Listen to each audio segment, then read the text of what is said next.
2, step off. Come on, won't you say it loud? Ayo, we gon' turn this out. Tom Clock's main event. Dropkick now and powerbomb. Ayo, bro, let's bring this on. Hey, hey, why this up? Oh, captain, my captain, shoulder stuff. Power slammer, suplex 2. Hot garbage is just for you. Big breaker, cut a cold red. Figure 4, hot times ahead. Since 2014, it's on. It's a 10 count, but stand up strong. Hey kid, no DQ, strong style. Chop, this is how it goes. Tom Clock's main event. Tom Clock's main event. Tom Clock's main event. Tom Clock's main event.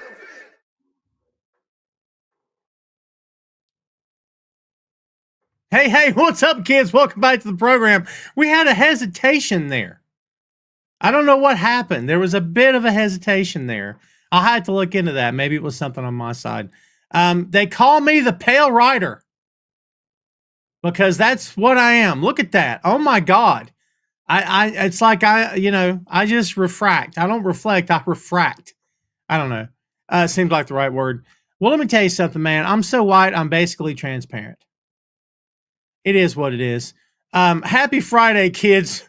I continue to be amazed at the lighting. I don't know. If I ever got it fixed, I don't know what I'd do with myself. I had nothing to complain about, I don't suppose.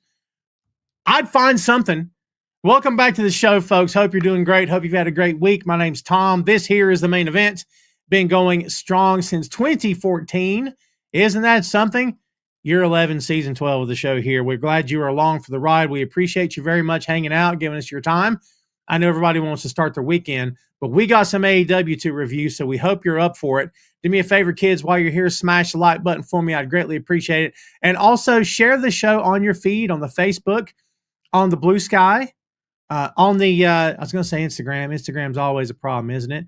Over there on the Twitter, because I won't call it the other thing, if you can stomach it. We're setting up a new podcast, and I'm setting up the socials right now. And because of the certain people who run that freaking platform, you know who I'm talking about. When you set up a new account, automatically all the conservative accounts follow you.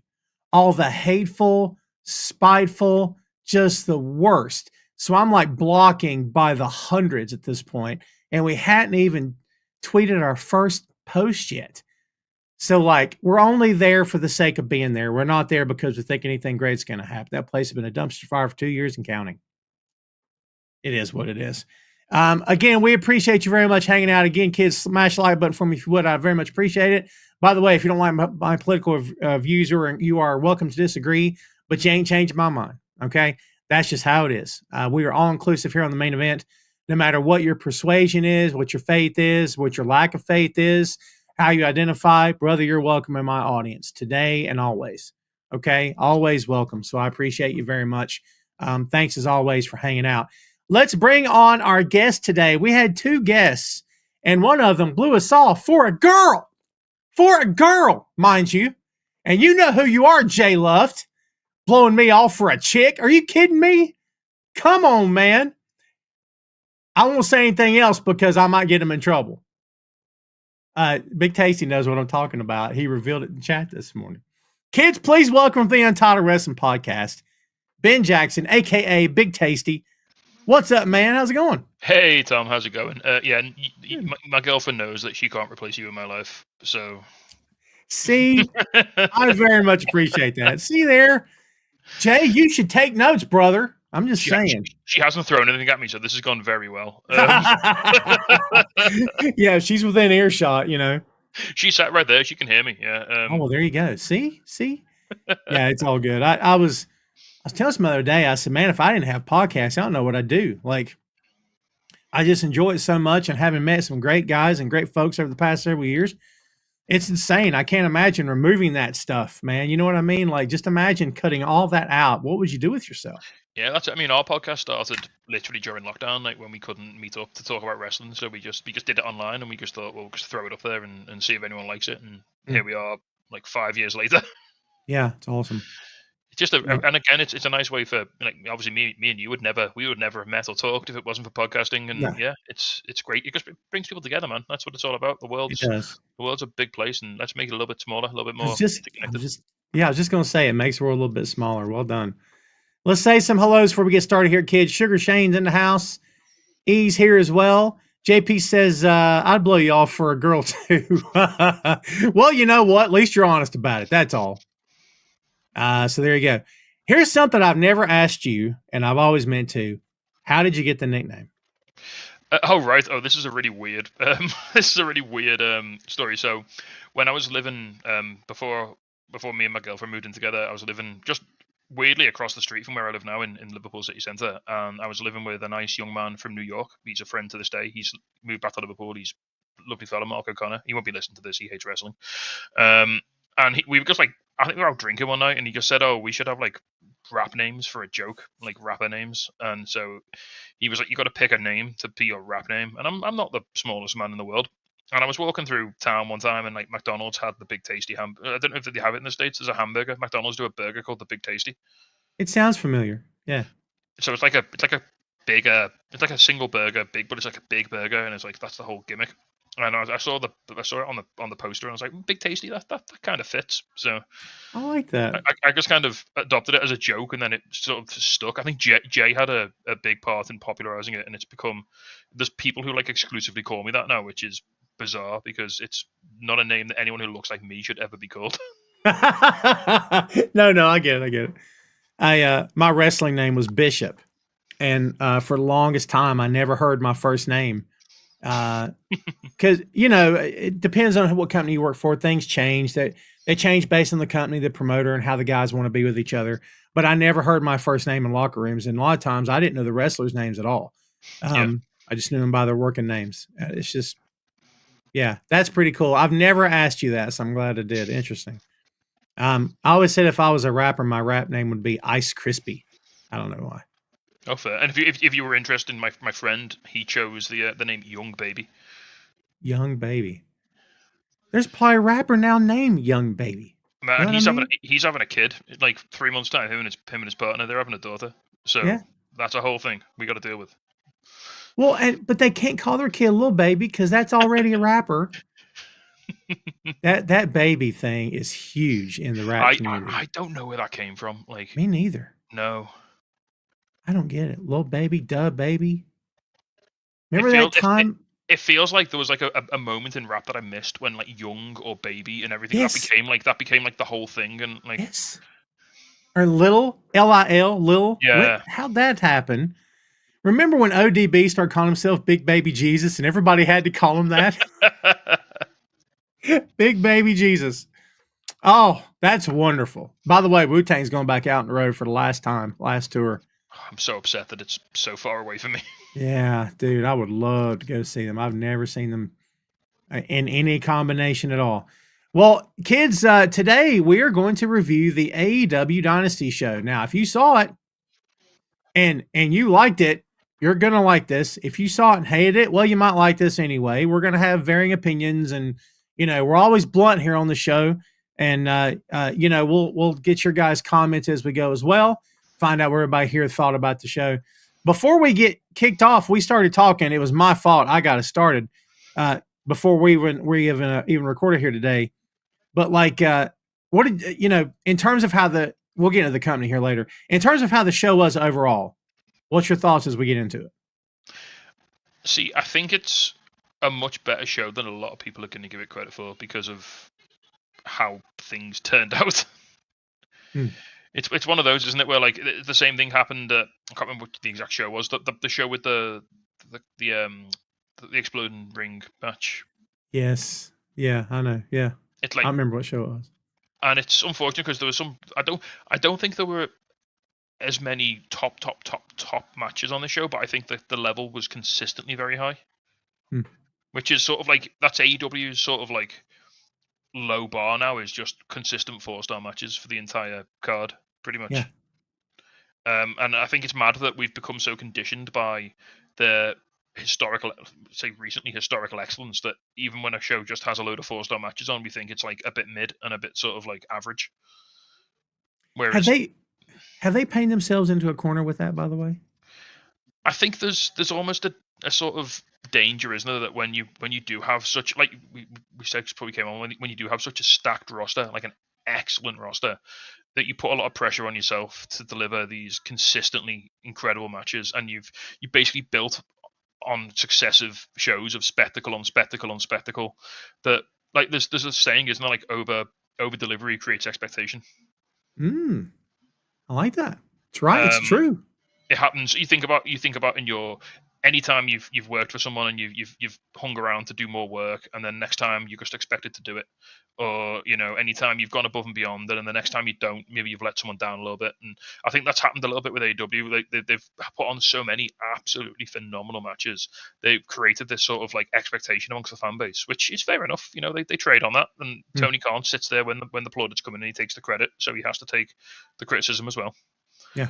And I think that they've created this sort of level of almost hype amongst their fan base that you're going to see, insanity every time. And you just can't do that. You can't expect these performers to constantly push the boundaries of basically safety every show. Right. Yeah. Yeah. I mean, I've never wrestled, but like, it's just like any job. There's some nights where you just go out there and you've just got to get through it.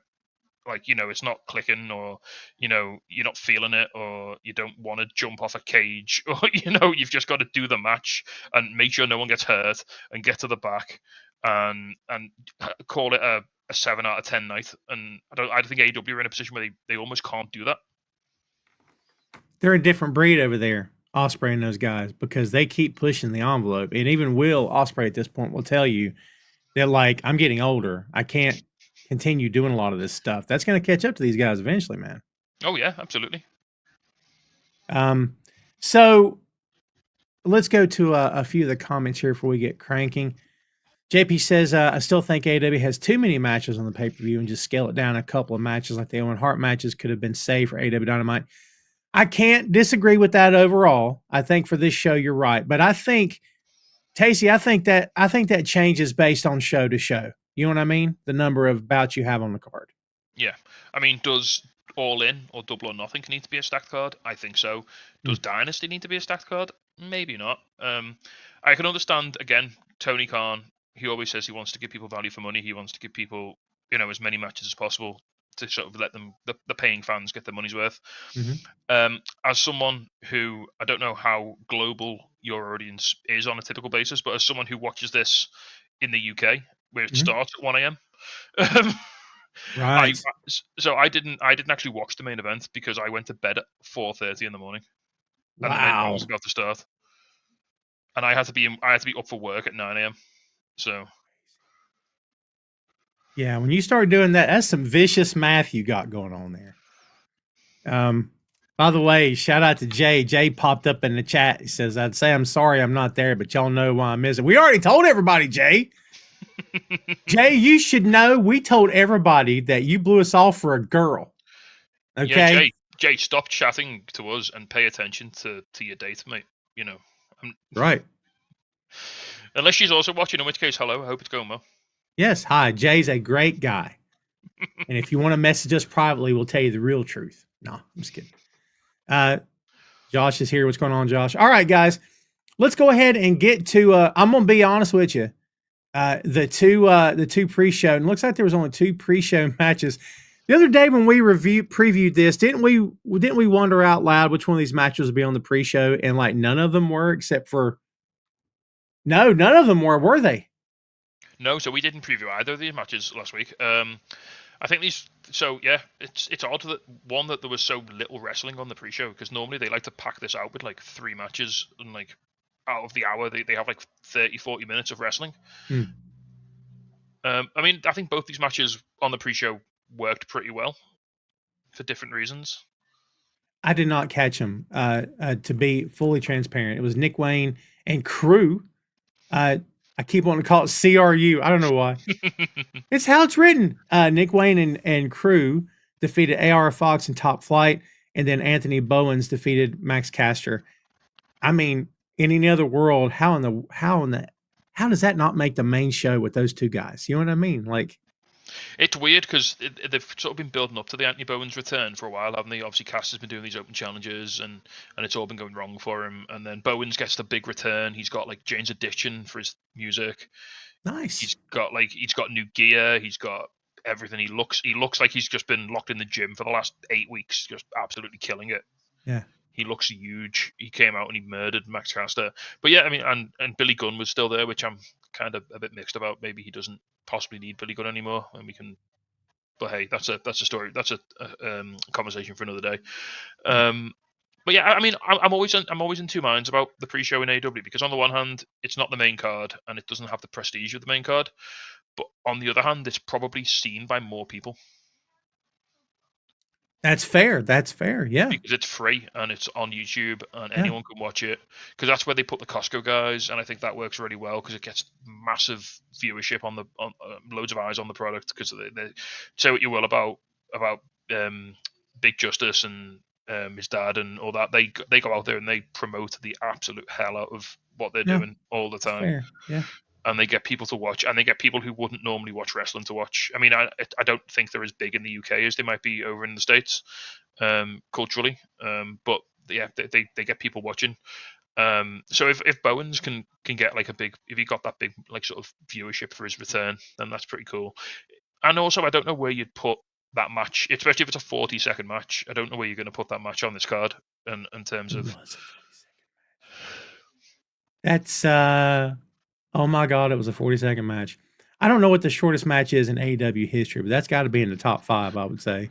I think probably the entire top 5 have been this open challenge with Max Caster, because the whole gimmick has been that he's a bit too sort of sure of himself, and he comes out and he gets his ass kicked, and it lasts about 20-30 seconds, and then he brushes it off, and like it's almost like a fake news thing. He's like acting like he's still doing great, like he's still the best, and he's sort of like, Teflon, and it all slides off him.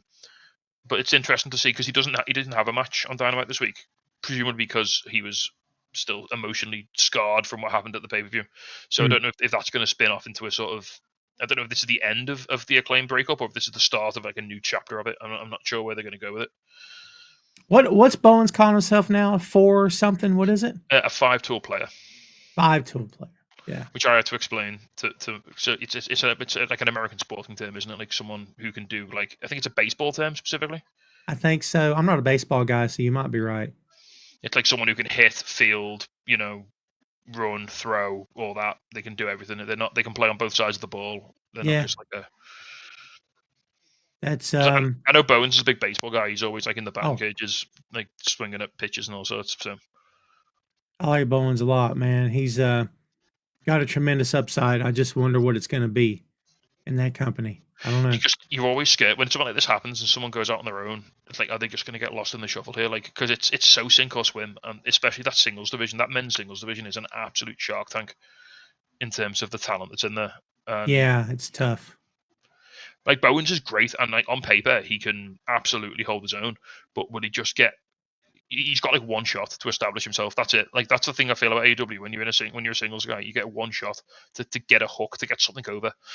And if it doesn't hit, then all of a sudden, well, you're not Darby, and you're not Swerve, and you're not Cope, and you're not, Eddie Kingston's going to come back at some point, and all these guys can pop a stadium full of people. Mm-hmm. And if you can't get to that level before your time's up, then you're back to the midcard. And we often talk about through the years that the best locker room of all time was arguably WWE's Attitude Era locker room, when you had the top of the talent in the world in that locker room. Like, maybe the Attitude Era going out of it, you know what I mean? Just in that little time frame when you had, Taker and Rock and Austin and, Foley and Kurt Angle was just coming, sort of at that weird crossroads of the best talents and where Flair was there and still working and, all these guys. But I got to tell you, man, the locker room that AEW has right now, in my opinion, I mean, I don't know if I don't want to sit here and compare and contrast, but man, it's got to be up there, honestly. Yeah, absolutely. Yeah, like you say, it's just you've got like, I mean, we didn't even mention Kenny Omega, who's now in a mid card title picture. You've got Speedball Mike Bailey, who's just come in, who's like you've got Ricochet doing the work of his career. Yeah. You've got like Okada. Okada, yeah. Okada's just there, hanging out, having fun. Yeah. Yeah. Well, speaking of and let's see, by the way, Josh said he had a question. Josh, hit me, whatever you got. And let's see what else. JP says the baseball reference also refers to how many different pitches a pitcher has. Right, okay. That's it. That makes a lot of sense. Yeah. David in Australia, David down under, good morning to you, sir. Fernando says Anthony Bona is going to be the first gay world champion. He doesn't need the Max Caster anymore. I don't think he needs Max either. But first world, the gay part I'm totally fine with. But world champion in that company, that's going to be tough. I mean, Really I'd say tough. he's got to win. His window's going to be pretty big. He's young. It's not like Sure. he's not like an Eddie Kingston when we're talking like it probably might not happen for him now. He's probably past the point. But it's just like you say. If you've got your next sort of 5 world champions planned out in your head, is it going to be like, is Bowens going to be in that next 5? Good question. Good question. Well, kids, let's kick this card off. We had Will Ospreay defeating Kevin Knight by pinfall, men's Owen Hart Cup tournament quarterfinal match. We said last week on the preview show that this was going to put Kevin on the map in a big bad way, that Will is unselfish. He's going to give him a whole lot of stuff. And buddy, we called it all.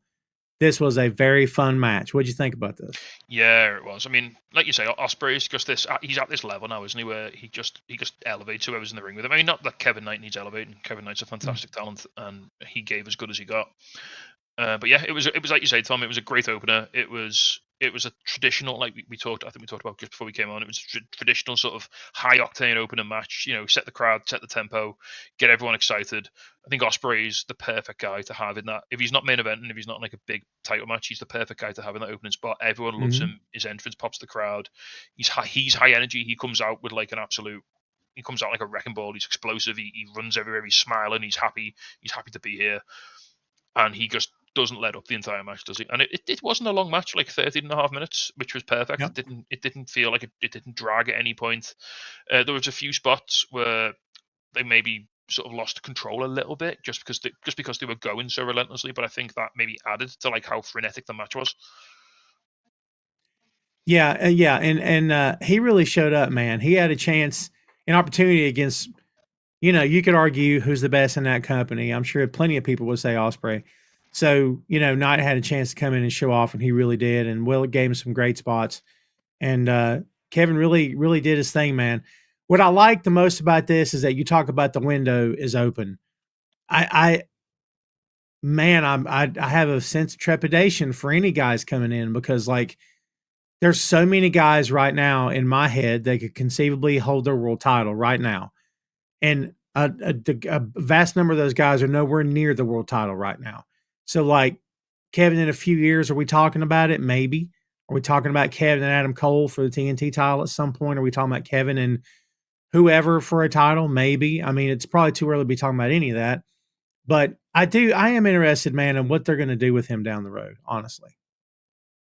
Yeah, and like you said, Tom, like all the people that you talk about who are in title contention, they're not old as well; they're young. So, right, Kevin's window is big, it's long, but everyone else's is like Swerve's is, and Speedball's is, and Will Ospreay's is, and Ricochet's is. And, all these guys aren't retiring in 2-3 years' time.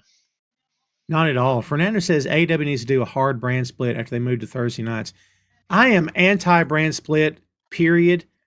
However, if this company decided to do something, God, that locker room's bloated in a good way. It's bloated. What do you think about a brand split for AEW? So I wouldn't want a hard brand split as much. I just think I would like it if they gave the shows a bit more of an identity. So if I think they sort of started doing this a bit last year when like Collision started having like lots of sort of lucha style matches. And it had a bit more of an identity of like being a bit more sort of cruiserweighty, which was really cool. And then like the heavyweights were more sort of featured on Dynamite, and I think that's maybe a better way to do it instead of saying, "Oh no, these guys only wrestle on this show," because then you're removing some of the unpredictability, you're removing some of the sort of the surprise factor. But if you say, "Oh no, well, if you come to a Collision show, you're going to see more high flying, flippy boys doing all the cool stuff. Whereas if you come to Dynamite, maybe you're going to see a bit more tag team wrestling. Maybe you're going to see a bit more, of this, that, and the other." I think that might be a way to sort of differentiate, because at the moment, it's like you say, you can't really win, can you? If you split the brands, then all of a sudden you're effectively halving the drawing power of your roster, because people know, oh, I'm not going to see Mox if I don't go to Collision, so I won't go to Collision. But if you don't, then everything sort of just homogenizes together a bit, and there's a feeling that, well, why should I stay in on a Saturday to watch Collision when I can just watch Dynamite midweek and not have to curtail my weekend plans? Excellent point. Great point, man. That you're essentially handicapping yourself because you're flat out telling your audience who you're going to see when they could just be surprised. I just like the idea in pro wrestling that anything can happen at any time on any show. And I think when you split brands, to your point, that really deletes a lot of that, honestly. Because like the fun for me, the coolest, funnest thing about wrestling, and this comes from growing up watching the Attitude Era, is you always had these, like, it was like having these like big sea monsters floating around in the ocean. You had like The Rock and Triple H and Stone Cold, and they'd all stay, unless they were in a program together, they'd all sort of stay in their own like little territories in the storyline or in the card. But every now and then they just pass by each other, and there'd be a little bit of electricity, and like, oh, those two guys haven't. And it does happen a bit in AEW now, when, like, especially with Kenny, when Kenny interacts with someone in a storyline, it's like, oh, him and Kenny haven't wrestled yet. That's really intriguing, and it's like, but if you say to me, well, Kenny Omega's just going to be on Dynamite, if my favorite wrestler is on Collision, then I know that they're not going to interact in any way. So yeah, and then plus, once you set something to effect, you're either going to enforce it or you're not going to. And the moment it, like in WWE, the moment they're not enforcing the bland split, you can make a whole joke with that. Bit of a Freudian slip there. Yes, absolutely. The moment they're not enforcing the brand split is the moment that everybody, including us, goes, what'd you even do it for? Like, why go to all that trouble with a draft when in 2 weeks the dude's back on the other show? What are we doing? I don't know. Yeah, and we'll talk more about not enforcing rules and it making a mockery of things when we talk about a match a little bit later. I agree with that. Yeah, it's coming. Let's talk about the Hurt Syndicate retaining the AEW World Tag Team Championships against the Learning Tree, Big Bill and Brian Keith. Again, I feel like all of our predictions, whether we predicted the correct winners or not, the way the matches went, I think came out pretty well. I think we called this one by saying that I don't think that the Learning Tree is going to get killed. I think that the Syndicate will give them some stuff, which they did. I don't know if I felt like the Syndicate was in any kind of trouble at any given point, but the right guys won. And now we see the fallout this past Wednesday with this Jericho thing. Don't know if he's gone, if he's taking a break. Please. The rumor I've heard just from like social media is that Fozzy are going on tour. It's their 25th anniversary. Holy Lord, has it been that long? So yeah, feel old yet. Absolutely. Yeah. So I think he's going out on tour, on the road with Fozzy for a bit. So he's currently taking an indeterminate amount of time off, which is interesting because he didn't get beaten up, or he just left because the other guys weren't good enough, which is a very Jericho way to leave. Yeah. But yeah, as you said, Tom, this match, I think it did exactly what it needed to do. Like you said, it was more a case of the Hair Syndicate just couldn't quite put them away, as opposed to there was a danger of them losing. It was more a case of a frustration, I think, rather than a sort of. And then MJF gets involved, obviously, so that sort of propels that storyline along a little bit and protects Big Bill a bit, I guess. Yeah, that's fair. And it's interesting to me. We always talk by we. I mean, I always talk about the booking of this company here on the show about, this one and done. It occurs to me they book a lot like professional boxing. Like, professional boxers fight a guy, they're done, they move on. And that's how they're booking in this company. I mean, occasionally you'll get a return match. The main event guys may get, but even then, Mox has gone through a string of guys and they've got one shot and they moved on. Maybe two, but then that's it. And so, like, it feels like very much with the Hurt Syndicate, they're just going to be one and done with every team they face. And it's way too early to be talking about who's going to beat them. I don't care about any of that right now. But, I don't know. It'd be interesting to see how this plays out, and especially with stuff with Max. I don't know what the end game is here with MJF and the Hurt Syndicate, because he is outnumbered, number one. So even if he wanted to get, super cheeky and be coy about it, they'll kill him. This isn't a matter of him manipulating FTR back in the day. He's messing around with Lashley and Shelton? They'll kill him. So I'm Yeah. interested to see what the end game is. He's swimming with the sharks here, isn't he? And my Yes. girlfriend actually, my girlfriend's a huge MJF fan. She absolutely loves him. She made a really good point when we watched Dynamite this week. She said this is the first time in a group situation that he's ever faced rejection. That's a great point. Because when He's he always been the formed, guy calling shots. he got accepted into the inner circle back in the day. He Yep. formed the pinnacle around himself. You know, he's always been like the center. He's never been the guy on the outside trying to get in and like failing. And then obviously we had the whole. I think the Adam Cole, although it ended, you know, pretty painfully for all involved. It did. I think it was quite fascinating in that it sort of set him up as like it changed him fundamentally. Like it broke a part of him that was willing to sort of trust people, and it sort of. It sort of fundamentally changed his character a little bit, which I think is quite fascinating. And I don't know what like you said, I don't know what the end game is here. Is this going to lead to like a Cedric Alexander coming in to become the third man instead of him? And are they going to fight each other, or are they going to is Max going to fight each member of the Hurt Syndicate one at a time, or like what's going to go on here? But it's something for him to do. It's entertaining. I did like he addressed. I'll just talk about Max's little sideline here. He addressed that. He's not in the Owen because even though he wants his title back, he doesn't want to wrestle every week because that's like the suckers or something. He'd rather get into the Herd Syndicate, get the power from them, and just propel himself straight to the top.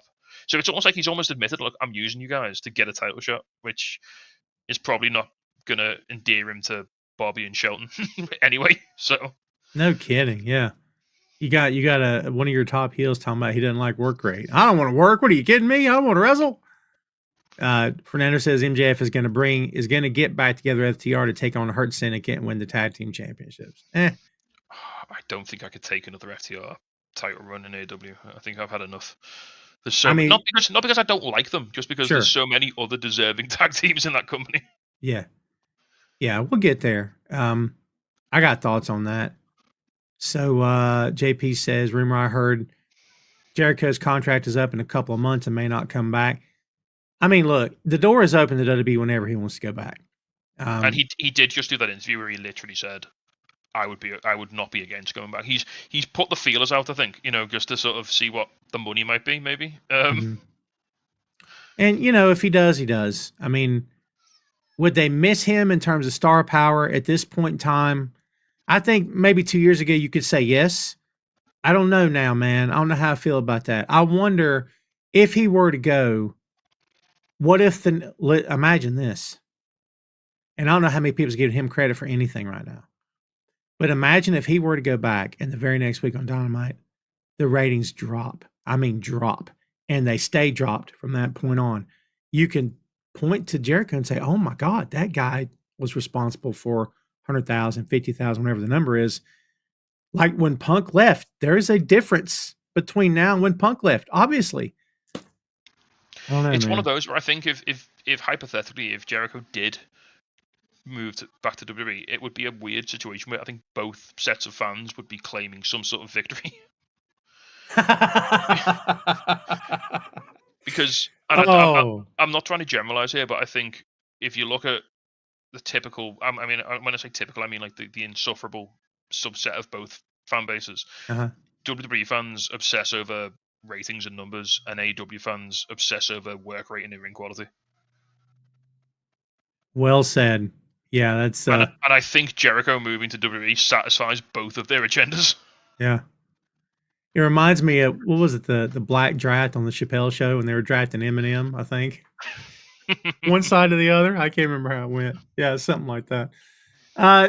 Let's move on here, kids. Let's talk about Mercedes Moné defeating Julia Hart to retain, or well, it wasn't a title match, but it was the Owen Hart Cup tournament. Yeah, to advance in the tournament. 13 minutes for this one. What did you think about this overall? Before I go, I want to give you a shot here. What do you think?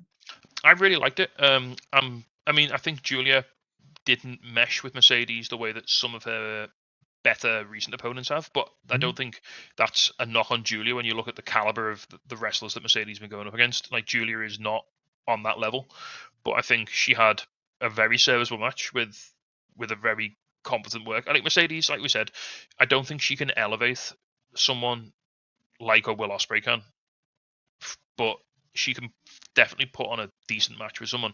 I enjoyed it. I like Julia. One thing I will say, she gave a lot to Julia. Julia, I think, one of the only people I know who's managed to get out of Mercedes' submission finisher. Good point. Yeah, good point. That really surprised me when she Yeah. locked that in. I thought it was all over, and like I really respect Mercedes for letting her have that moment there. That was really cool. And then she beat her like 5 seconds later, so it didn't, it didn't. It was like a false finish. It didn't sort of mean anything in the end. But no, I really liked it. I like Julia Hart. Yeah, I think she looked decent in the loss here. It won't hurt her in any way. Mercedes obviously was going to go through because that's the storylines down there with Athena, and that's all going to be going on. Mm-hmm. I mean, the thing that Julia didn't have was a puppet. It's fine. She didn't have a puppet. But I thought this was really good as well. I like Julia quite a bit. I mean, Mercedes is, when I say Julia is your future, that doesn't mean Mercedes is washed up, kids. I think Mercedes is doing the best work of her career in AEW. I think that the stuff she did in WWE was entertaining. I thought she had some great matches. However, I think she's really blossomed since she left that company. And I think the Mercedes we have today is not the Mercedes that we had then for obvious reasons. Number one, she's more in control.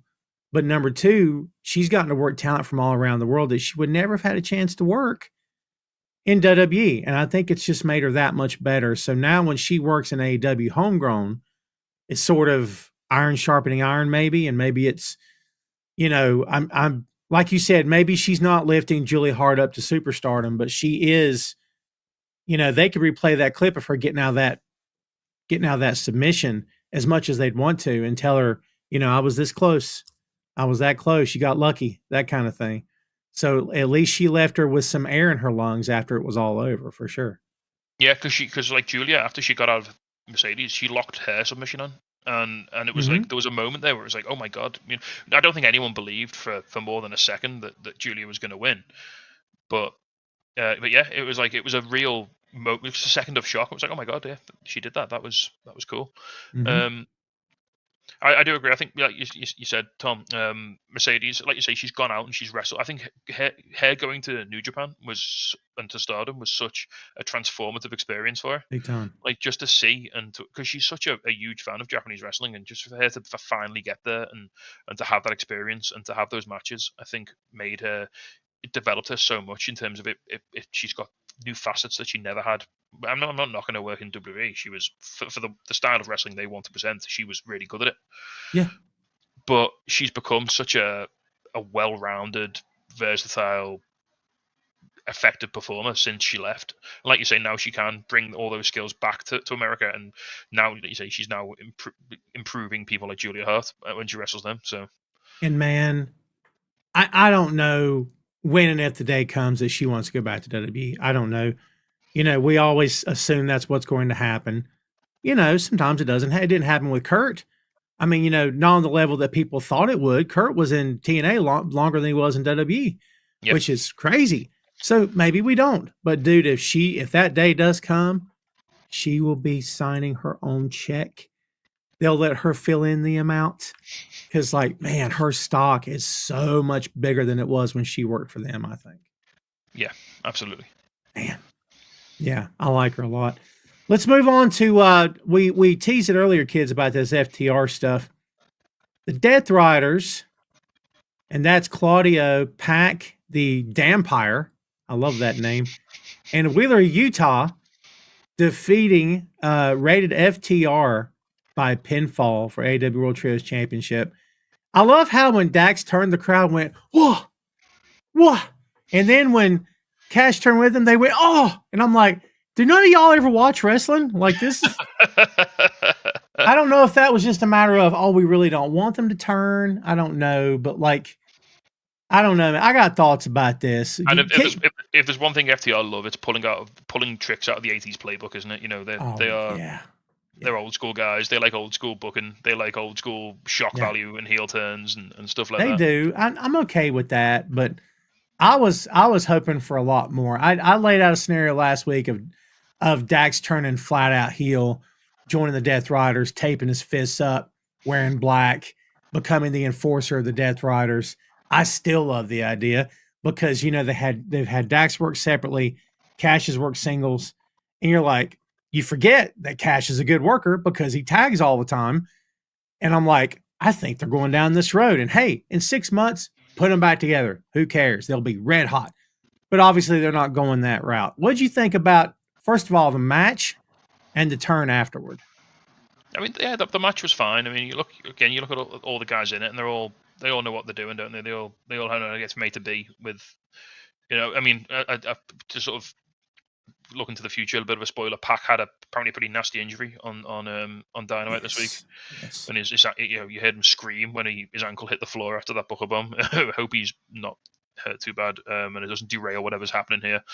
But yeah, match was fine. Again, sub 15 minutes. It was paced pretty well. I always get a bit of fear with FTR matches that they can drag on a little bit and become a bit self-indulgent. I remember the CM Punk Collision era when every week was a 30-minute FTR tag match in the main event. Every week. Oh, that got old real fast.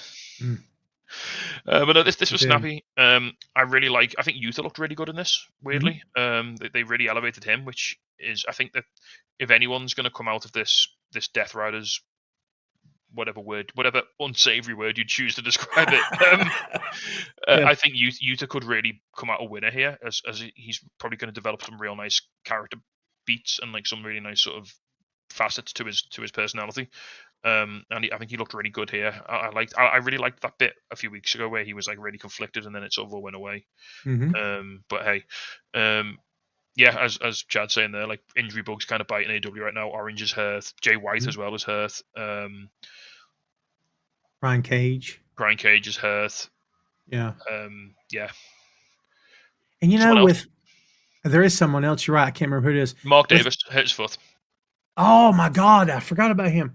And then like we had Dawn Callis on Wednesday talking about they're opening up the ranks. Send me your bank account number, whatever he said. Yeah, we're gonna recruit you. We're gonna get you paid. Yeah. Chad also saying Juice is about back.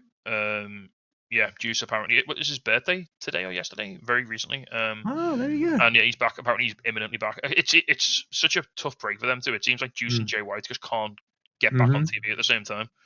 And Pac, it always seems to be an ankle. It always seems to be that kind of injury with him, doesn't it? Yeah. So just before, I'll tell you a very brief little story. So just before he signed with AEW, like literally a week before he signed with AEW, me and Jay went to a indie show in Liverpool, like a local indie show, and Pac wrestled. This is like literally, he must have been in talks with AEW at the time because he debuted like 5 days later, and we saw him take a flat back bump on a concrete floor.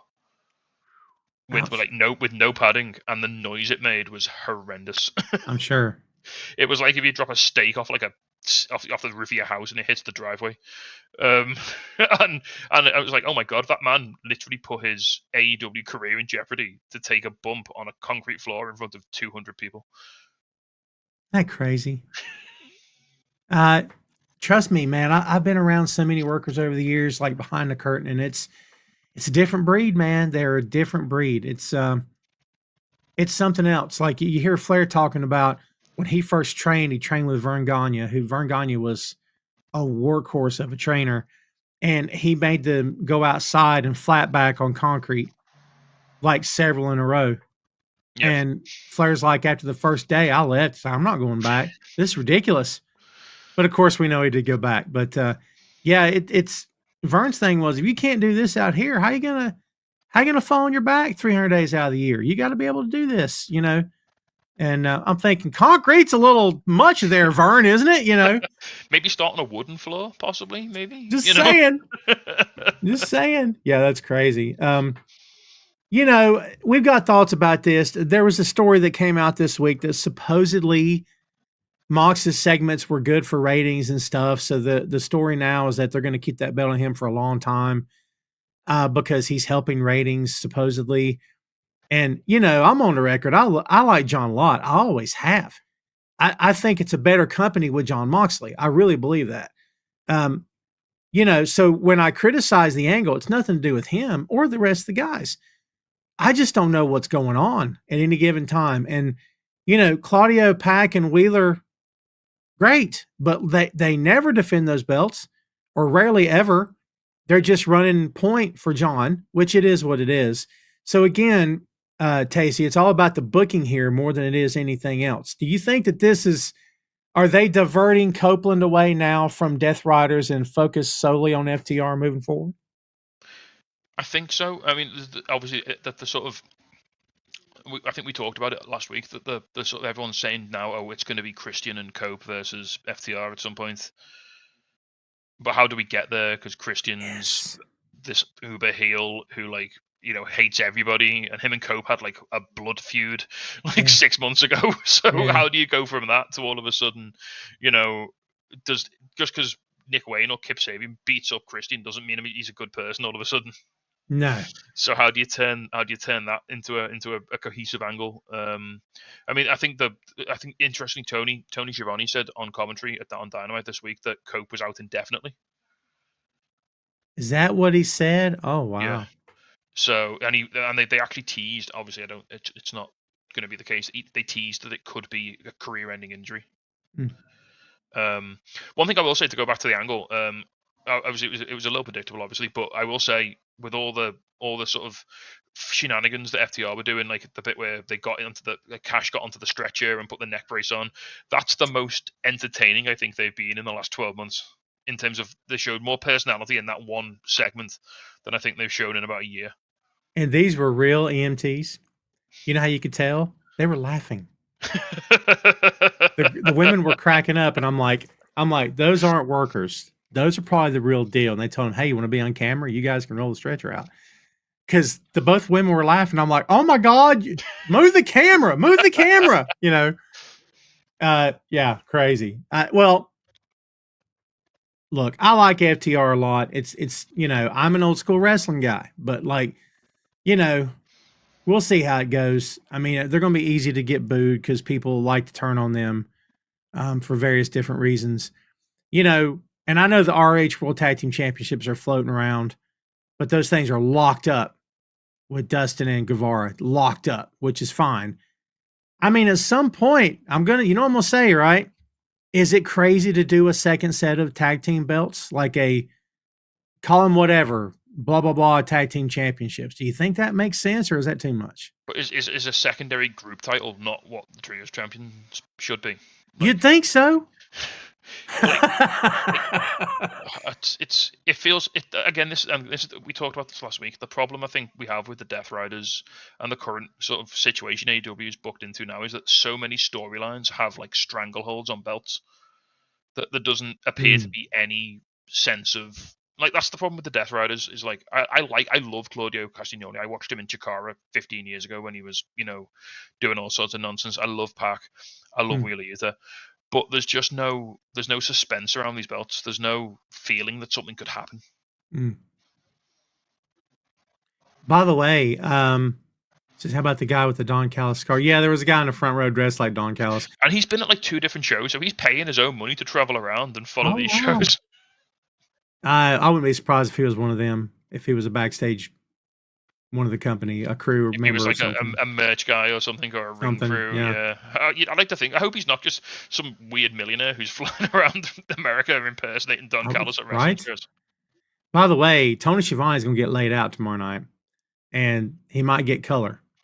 When he looked in the camera Wednesday talking about, Dax, what would your young daughter think of this? I'm like, they're going to kill you, or they're going to say, I'm just getting word. Something's going on in the back, and Tony's going to be laid out in the back. I'm telling you. And what's the easiest way to get heat in AW is to threaten or enact violence on Tony Schiavone, because he is just this like beloved granddad of wrestling that, you know, you don't put your hands on Tony. It's like, right. It's the rules. And JR's sitting there going, hey, long as it's not me, I'm good. Because the other company did that crap to him all the time. Let's move on, kids. Let's talk about, forget arguably, in my opinion, this is the prime time main event star of your company, is Timeless Tony Storm defeating Megan Bayne, coming out with the Rocky motif. I don't know if it landed, but I still liked it. And you know, Megan looked like a beast again. Last week we said Megan should be showcased. This is their opportunity to show her off. Let her earn it. Because in my opinion, she hadn't earned it. Now I feel like she's one step closer to earning that. Maybe she already has with that one match. But man, she was a killer in this match. And boy, Tony gave her Did Tony give her too much, or do you think it was just enough? No, I will admit I think I was totally wrong with my opinion on how this match should have gone. I think what they did here was actually pretty perfect. I wanted in my rush of blood to the head, I wanted Megan to win this in a pretty dominant fashion. But I think the way they booked this was pretty damn good. Like Tony felt it was Rocky. It was Rocky versus Apollo. And Tony was fighting from underneath, like pretty much the entire match. She had to tough it out. She had to go the distance, like all the Rocky tropes. She put it on the screen right there. It was. She told us before the match how it was going to go. Yeah, and I think that was genius. Yeah, Megan, like you say, I think they were in a bit of they could have got themselves into between a rock and a hard place with Megan, like you say. If she gets squashed, then what does that mean? She's useless. She's got no aura. She goes to the back of the line, and she's just another person. But if she wins, then how do you, again, as you said, how do you explain to the crowd that she's a big deal? Well, you have her dominate the champion, but then the champion just finds, like Toni Storm, her whole thing has been just finding a way to win. Like, interestingly, she couldn't put her away. She couldn't beat her with a move. She couldn't pin her. She had to hit her with she calls it the big package because it's all sexy. But she had to win with her roll up, which has been her sort of becoming her secret weapon. It's becoming her sort of like ace in the hole. I like on Wednesday, she brought keys out to Taz, and she's like, "Mr. Tasmaniac, I've moved your car, but I left my chewing tobacco in it." I'm like, she's so great, dude. I swear to God. I really like this, man. I think Megan can officially be called a killer. I think she was great. She really stepped up. And again, Tony gave her a lot. I think it was slow dancing up to the line of maybe it's too much. Did she kick out at one point in this match? So there was a sort of sequence where I think Tony hit 3 hip attacks. Yes. Like one after the other, maybe something else, maybe a Storm Zero, I can't remember. And then there was an instant kick, and I thought like she's gonna wake up now and kill her. Like I thought as soon as that kicker happened, it's like, here we come. Here's the F5 or whatever she calls it, the fall from grace, I think it's called. And that's it. Now it's over. Tony's hit with everything, and this is the moment where Tony knows she's effed up. Basically, she can't do it. Because I always go back to one of my favorite bits of booking in AEW was when Darby lost the TNT title to Rusev. There was a moment where something happens in the match, and Darby like sits up and he looks at Sting, and he sells with his facial expressions like, "I can't beat this guy." And then Rusev just kills him and pins him. And I thought that was going to be a moment that was going to happen in this match. I thought Tony would come to this realization that she's effed around and found out. Wow. And Megan would just dominate her. But no, they actually booked it, I think, a little bit better.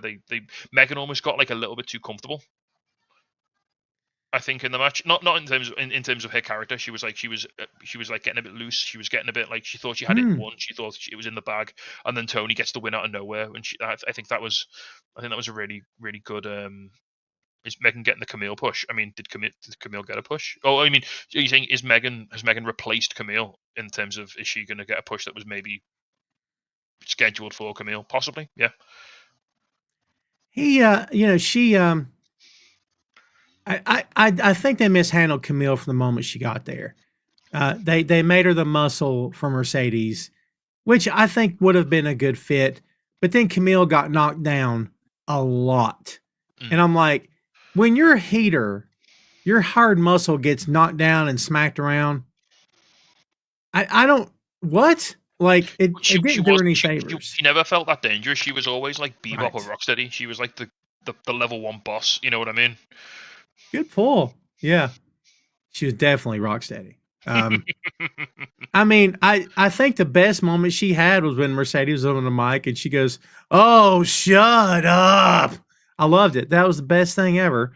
But then she just disappeared because I think she's injured, I think.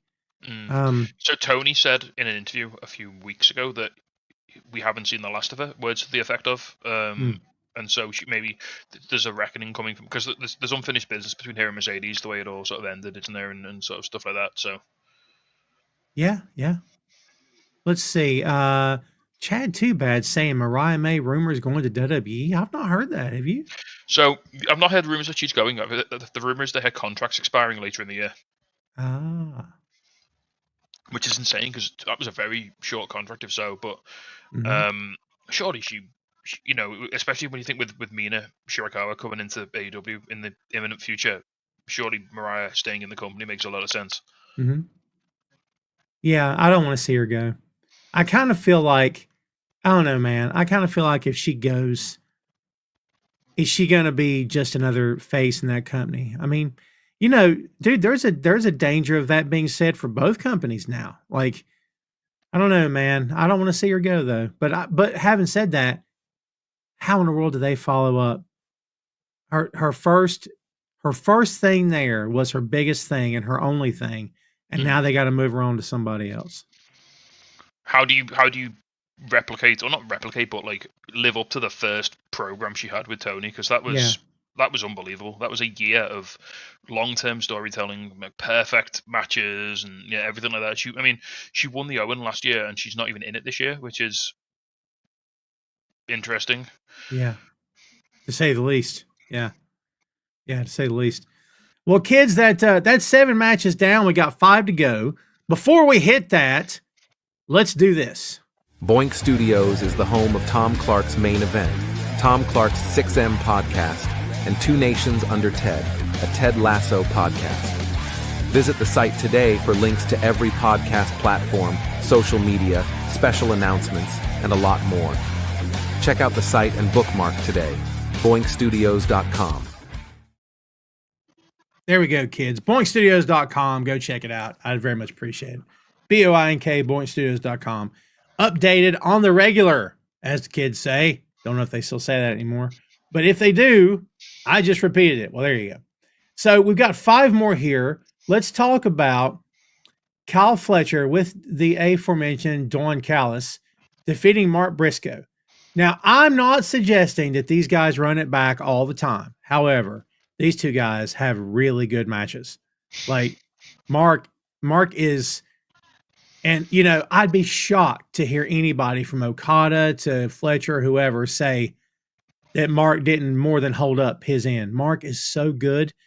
And maybe it's because of the package. He doesn't get singled out as being one of the best they have. Dude, he's so good in the ring. I hope other people see that because I sure do. What'd you think about this one? Yeah, Mark Briscoe is one of those guys. I mean, I was a old school Ring of Honor guy back when the Briscoes were feuding with Kings of Wrestling and all sorts back in the day. I've loved the Briscoes forever. Mark's one of those guys, isn't he? Because his face. I mean, this was the Briscoes' whole shtick. Their face didn't quite fit. They look a bit. He looks a bit dumb. He talks. He's got that. I mean, he's got that accent. But you ask he's a wrestler's wrestler. You ask anybody in that locker room, and what really tells is last year in Blood and Guts, Mark Briscoe was the one who gave the chair shot to Jack Perry. He was. And if you watch him do it really closely, he does everything perfectly. Like, he lets go at the right time. He makes it as safe as he possibly can. Like, Mark Briscoe is an expert at doing really dangerous stuff as safely as possible. Well said. Well said. Yeah, he's fantastic. And Jay was as well, back when we still had him with us. And, you put a guy like that with a guy like Kyle Fletcher, who, as we've talked about, is on an absolute tear at the moment in terms of match quality and what he's willing to do in the ring. And credit to Kyle Fletcher as well. I mean, I'm not a body guy. I'm not like everyone has to be jacked. I like wrestlers who look like normal people. But Kyle Fletcher has shown how when you sign for a major company, if you want to kick on and go up the card, you do what Kyle Fletcher does. Yeah, I agree. Yeah, the body thing is a weird thing for me because at any given time when I was really like covering WWE before AEW, I think, I was the guy kind of giving Owens a hard time. And I get pushback so often from the audience and from other people. And I'm like, look, I'm not saying Tom, what about Foley? I'm like, so let me get this straight. Any guy with a belly is compared to Foley. Come on, man.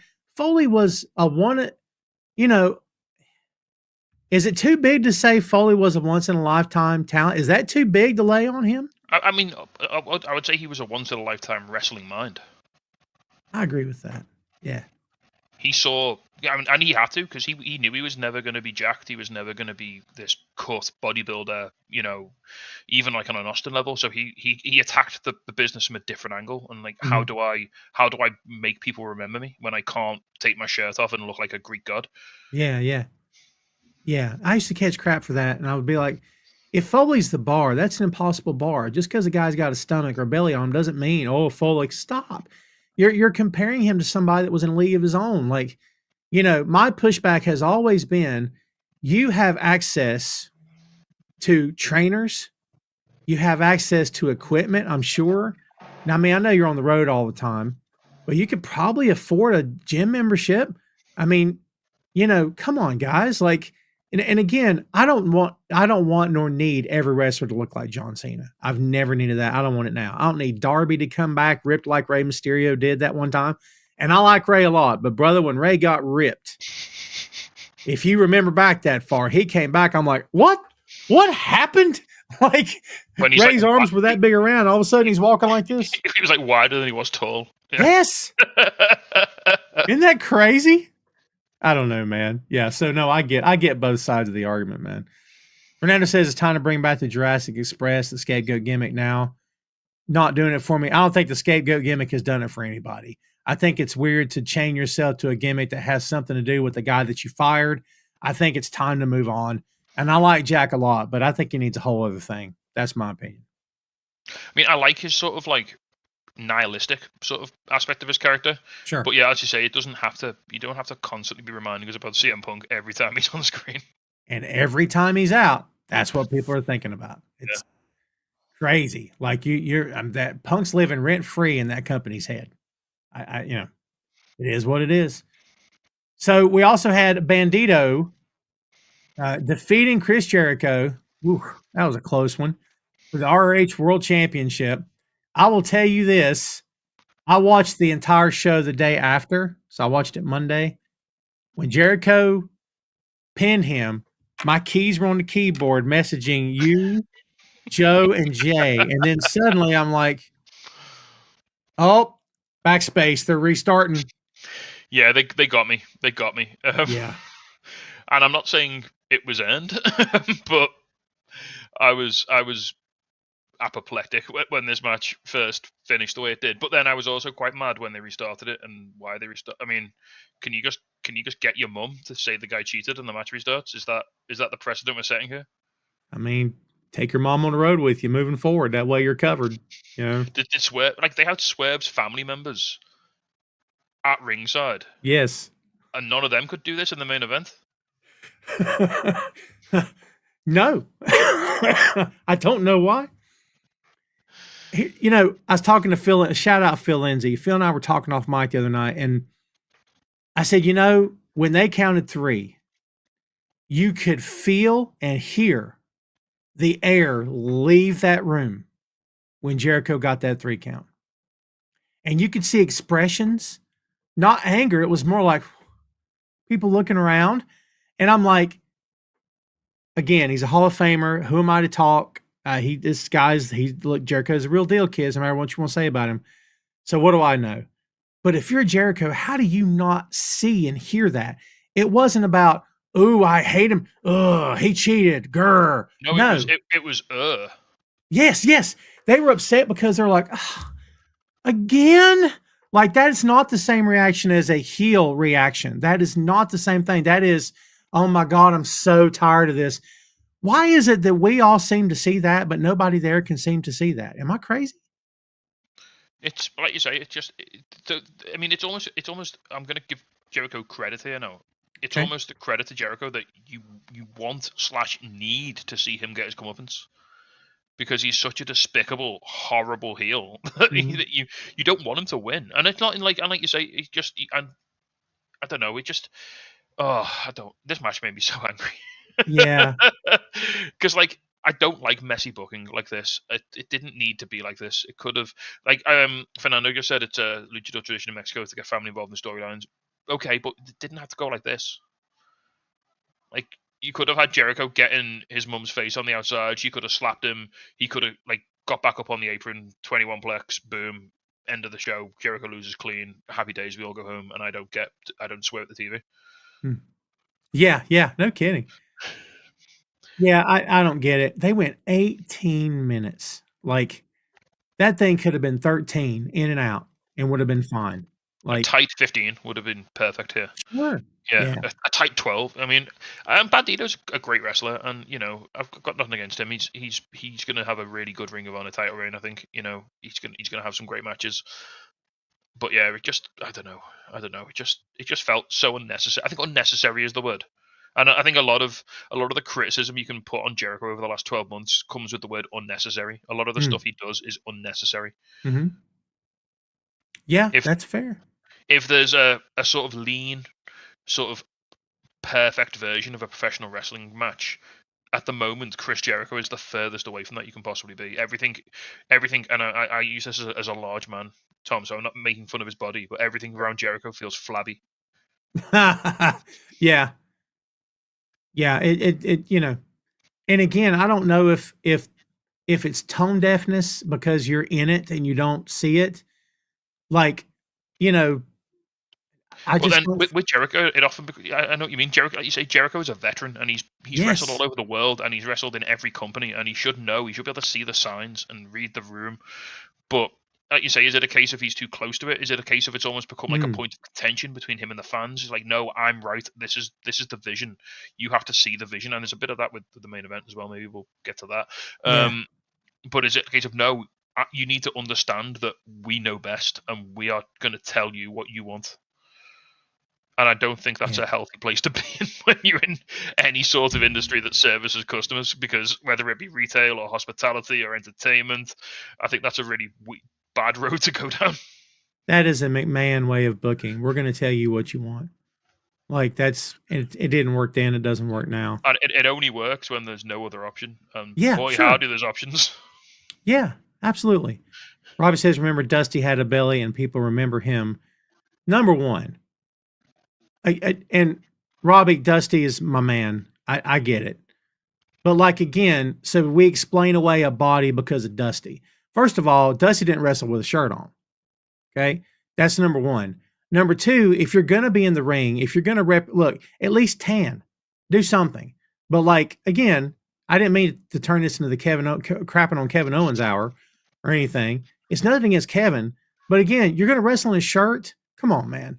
Like, own it. Like JD Drake owns it. Otis owns it. Just go out there. What are we doing? Like, if that's your size, own it. It's okay to be super heavyweight. It's okay to be not in, bodybuilder shape. Nothing wrong with that. But for me, where I'm coming from, I'm just like, I don't know, just own it.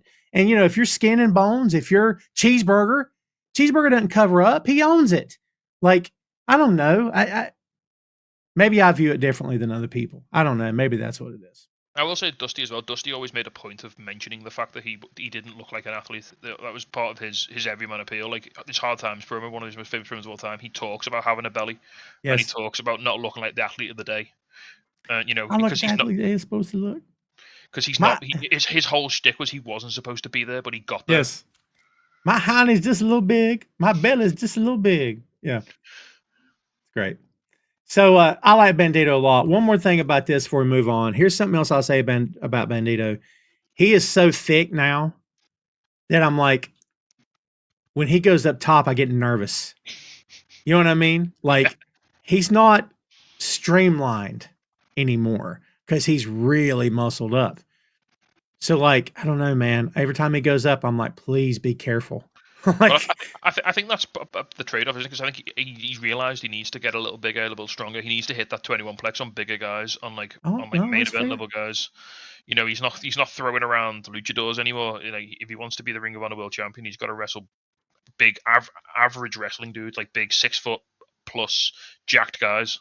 Yeah, it's fair. Fernando says Eddie Kingston comes out there with his shirt on. Can't argue that. Well, he comes out with a shirt on, but he don't work with a shirt on. No, he wears a singlet. He wrestled in a singlet, and he takes the straps down. Yes, he does all the time. He owns it. I don't know. Yeah. All right.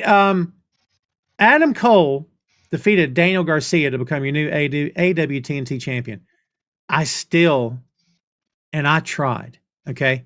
I did not feel this. And I like both of them a lot, but I just didn't. I don't know. I was gonna say it didn't work for me as if it failed. I don't know that it failed. I just didn't feel the feud. I didn't feel this. I don't know, man. Maybe it's just me. I think we can draw a line under this now, and both guys can move on to something a bit more engaging for them. Yeah. The match was mechanically fine. It was, as we said it would be. It hit all the right notes, Mhm. but I didn't hear the music. Yeah. One thing I did like at the end, they did like, I don't know if it was intentional or not. They had a moment where Garcia was really upset that he lost, and it was almost like a mirror image of the end of the first All In London, where it was Adam Cole trying to comfort him with the title. I did get that.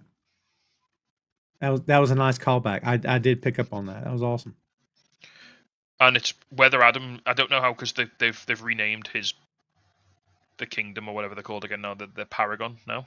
Are they Paragon now? I know he said that. Or he said it, and they got latched onto by outlets. I don't know.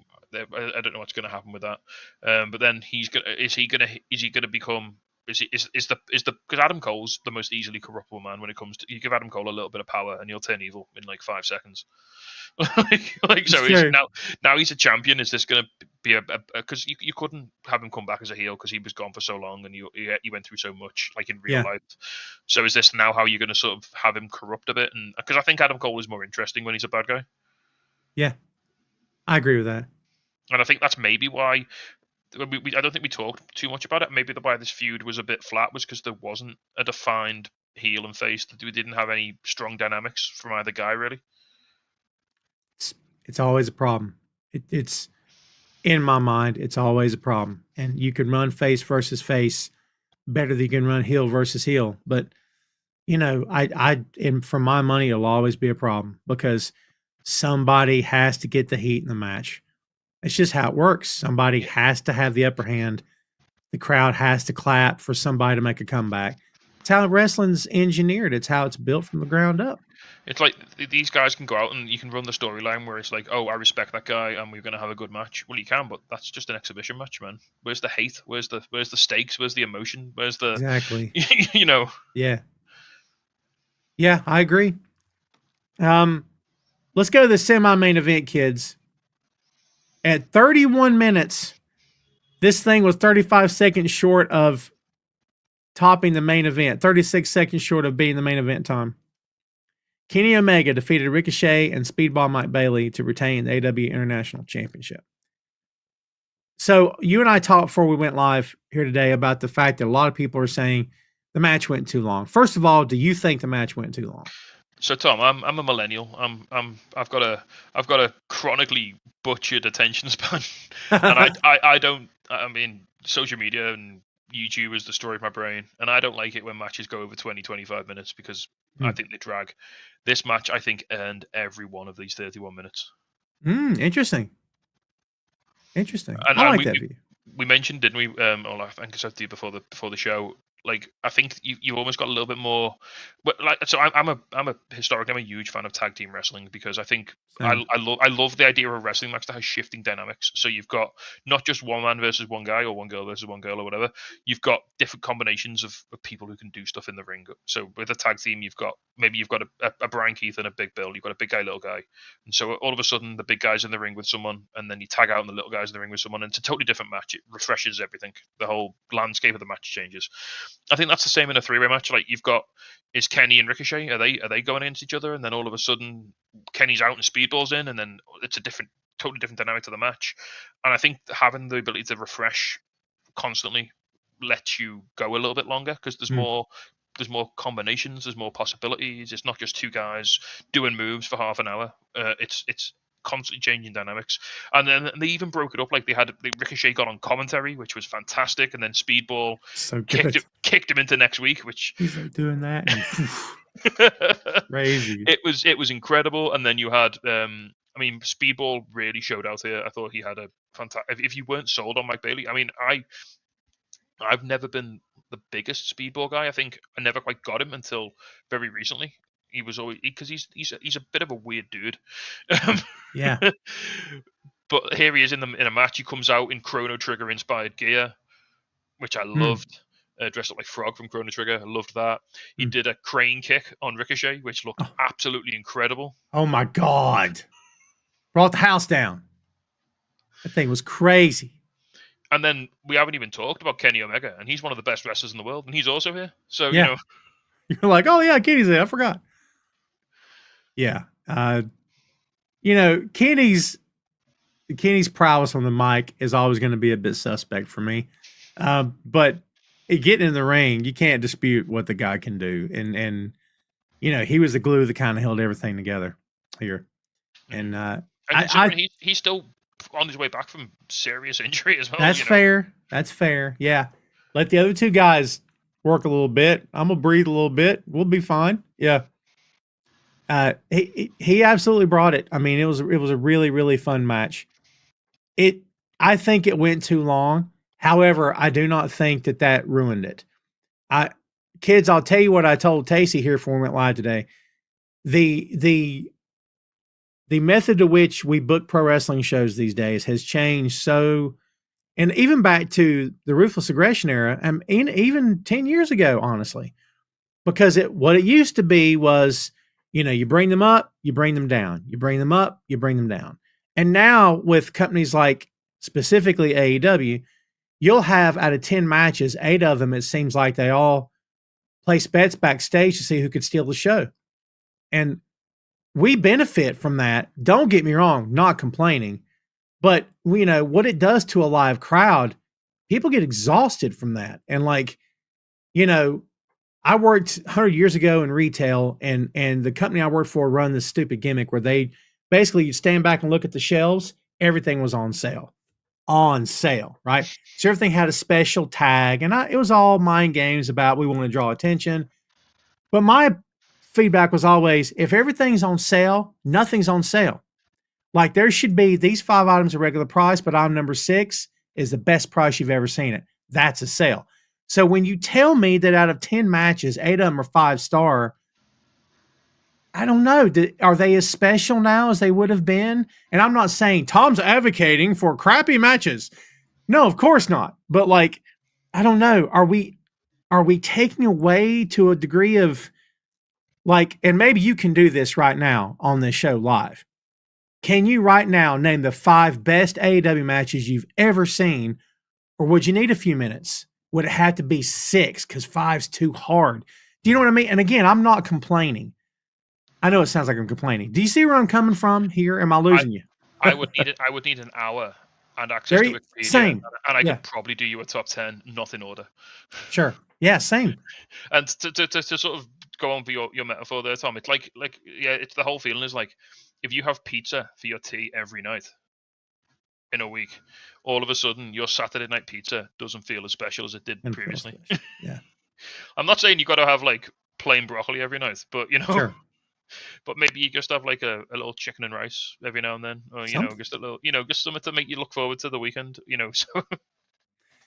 And again, I just need to hush because I swear now that I say it all out loud on the show, it feels like I'm advocating for crappy matches. It really does, and I really don't mean it to sound that way. I don't think what we want isn't less quality wrestling; it's less spectacle, maybe.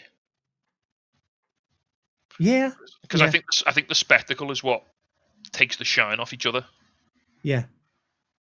You can have an excellent. I think one of the things we've lost in the last sort of 15, 20 years of wrestling is the art of a good 3-star TV match. Yeah, I'll take that. Yeah, one that will it make the top 10 that year? Maybe not, but maybe it would. Both guys in the match knew what they had to do, and they did it. There's such a thing as a utility player. There's such a thing as, old-fashioned term, but being a good hand. All right, your job is to go out there. Your job is not to show up the main event. And I've heard that being said behind curtains before. It's please don't blow the main event out of the water. We want those guys to shine, So go in, do 10 minutes, do your thing. But remember, the main event's going 20, and we need that to be the star of the show. I don't know. But I think partly is is our old friend's social media to blame here, because everything has to be clipped and everything has to have engagement. Yes. And you can't take a clip of a solid match and be like, here's some guys doing a head scissors or a body slam. It's got to be, look at this guy jumping off this, or this guy going through this, or Yeah. here's this insane sequence in this match, and that's what people look at. And you want if you're a promoter, you want to have the most clippable bits in your matches that you can put on your social media to make people look at your show. Can't argue with that. Shane says, much like Ricochet, his promos are hideous and that laugh is ridiculous. I disagree on both, but I guess it's working because I'm talking about it. I disagree because you're not supposed to like it. And I Tasty, this is a fine line between what Shane said and what we said earlier about the Jericho situation. Like, Ricochet knows what's working for him as a heel. He does these things because it's making you not like him. This is not a matter of, I don't want to see him on my TV anymore. This is a matter of, I can't wait to see someone kick him in the face like Speedball did. But it's the difference. Like, people say, like, we're not laughing at you, we're laughing with you. We're not booing at Ricochet, we're booing with Ricochet. Like, we know he knows it's awful. Yeah. And we're all in on the joke and we're all having a good time together. Yes. Absolutely. That's why I said, yeah. Whereas with Jericho, you almost feel like there might be a lack of self-awareness, whereas Ricochet feels the most self-aware I think he's ever been his entire career. This is why Santino worked. This is why Goldust worked. This is why Undertaker worked in the dead zombie Gravedigger gimmick. Like, we know they knew, but they were so bought in that Ricochet's not winking at the camera. So, like, the minute he does, game over. No one will care about him anymore. But his character is so bought into this stick that he has, which is why it's getting over. Makes sense. Can we just say, before we move on from this match, yes. as a follically challenged man, there was a bald forever chant at Ricochet during this match, which I found very personally upsetting. There's no need for that. You're scarred from that one. Also, it happened on, was it the tag match on Dynamite this week, where all the faces slapped him on his bald head when he was outside the ring, which, yeah. That was fun. Again, Ricochet, you hate him, but he gets his comeuppance on a weekly basis, so it's all good. It pays off. Off. Yeah. By the way, toupees aren't exactly, I don't know if they've ever been in style, let's be honest, because, but these days you can do so much with them. I'm surprised that there aren't more men without hair that aren't, like, women wear wigs all the time. And, like, in my opinion, whether you're male or female, like, whatever makes you feel good about yourself, I say do it. If you're okay without it, I say be okay without it. But, like, men, it's a double standard, dude. Men tend to get crapped on for wearing something, but women won't. And I don't think it's fair. I think I'm not getting into this whole thing, but I think there's a definite like negative stereotype around men who engage in cosmetics in any sort of fashion, whether it be cosmetic surgery, whether it be wearing makeup, whether it be wearing a wig. I mean, I don't know how it is in the States, but there's a big trend over here of people going to Turkey to get hair transplants. The phrase turkey teeth, if you get your teeth whitened over there. Interesting. Yeah. One of the girls I work with, her partner just turned 40, and she basically said to him, "What do you want for your 40th birthday?" And he changed his mind eventually, but for a long time he wanted to go to Turkey and get a hair transplant. Interesting. Yeah, it just sounds so painful, honestly. Like, because they take from here. I know, because I wrote an article about this a few months ago. They take from this hair and surgically implant it, and then if they're not good at what they're doing, you'll see scars behind the ears. Yeah. Of where they removed it. I'm like, oh God, it starts to sound like it's going to hurt. I don't do pain very well. And Tom, as someone who's been bald for over a decade now, let me tell you, hair's a lot of work. Well, yeah, for sure. Yeah. That's a lot of decisions I don't have to make anymore. and it's really nice. When I was in the business, I shaved my head bald on purpose with a straight razor and everything, just for the look. And I did it for 6 months or something, and until having to straight razor it every 2 days got to be such a pain. And I'm like, yeah, I'm getting too lazy. I'm just gonna let the hair grow in. So yeah. So I have like a waterproof shaver that I use in the shower, like every other day. It's got like 5 blades on, and you just sort of put it in your hand and you buzz it over, and it's. Oh, that's good. It works. Baldness technology has improved, is what I'm saying. I suddenly just flashed back to who was it that wore a wig? Was it Angle with the wig under the headgear? I think. Yeah. with the horrible wig. Yeah, it's good. All right. Well, we got one more. John Moxley retained the AEW World Championship against Swerve Strickland. I said last week that I think Swerve could be the next guy, but I didn't know if it'd be Sunday. So I was partially right anyway. You know, this story came out, recently, and I think I've already mentioned it here on the show. First off, what are your feelings about all that? The buzz about, they want to keep the belt on John for a long time because of ratings and whatnot. And like, can we justify that here? I mean, what's your take on all this? I mean, can they justify it? I mean, if people are buying tickets and tuning into the show, then I guess so. Sure. I mean, it's upsetting. Again, it's so hard, isn't it, as a fan who consumes wrestling, and maybe obviously we're here sat on a wrestling podcast talking about it, so I'd like to think we're a little bit more obsessed with it than the average fan might be. But it's so easy to get an idea in your head, and I think what's so dangerous, I think what I think I may be allowed to happen a bit, and I think maybe we all did, is you can get yourself into a frame of mind where you think that there can only be one outcome. Yeah. And you want it fair. so much, and then if it doesn't happen, then I mean, I'm not old enough. I don't maybe, but did everyone go in to see Empire Strikes Back get angry when Darth Vader won? Because no one wanted that to happen. I saw that in real time in the theater, and I can tell you, I was distraught as a kid. I was distraught. I was like, I can't believe they won. Oh, what's going to happen now? Is Han dead? What is this? But it wasn't like, this is the worst movie ever. Like, never. Because we didn't have social media back then, and you weren't screaming in unison with, all right, there might only be 5,000 people who think this absolutely sucked, but they're all going to scream really loud about it on the internet. Yeah. Yeah. Fernando has I love AEW, but Tony's stubbornness to pivot from stories that are not working. I can't agree with you, but I also cannot disagree with you. And we said this last week. I said it to somebody. There's always going to be two truths with the business. The truth as we see it and the truth as the talent sees it. And sometimes those truths are similar and sometimes it couldn't be more different. So as we're all sitting around talking about the Death Riders, evidently in that company, they don't feel that way. You know what I mean? That's not the truth that they're living. So evidently we're off base. Yeah, I mean, the money's coming in. They've got the TV deal. The ratings are up. The pay-per-view buys are up. The attendances are up. Can you with a straight face turn around and say to Tony Khan, this storyline is killing your company. You have to change it right now, because it clearly isn't. Yeah, it's tough. It's just, you know what? By the way, have they set the bar in terms of, at some point everything kind of did mean something, and then now we feel like this doesn't mean anything? So like, I personally, I'm not critical of them because of, well, WWE wouldn't do this. I'm critical because I'm like, this is not something you would have done 3 years ago. Like, I don't know. Is that what's going on, that people remembering about AEW and like, why are you, if it's not working, cut bait and get out? See, I think there's a real danger with AEW because it's such a recent company.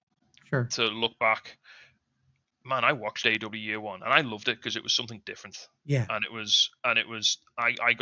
it came around a time when there were several things that happened in WWE that really turned me off the product, both from a on-screen perspective and from behind the scenes perspective. And I'm going to put my cards on the table. I'm vehemently anti-WWE. I really can't stand the company.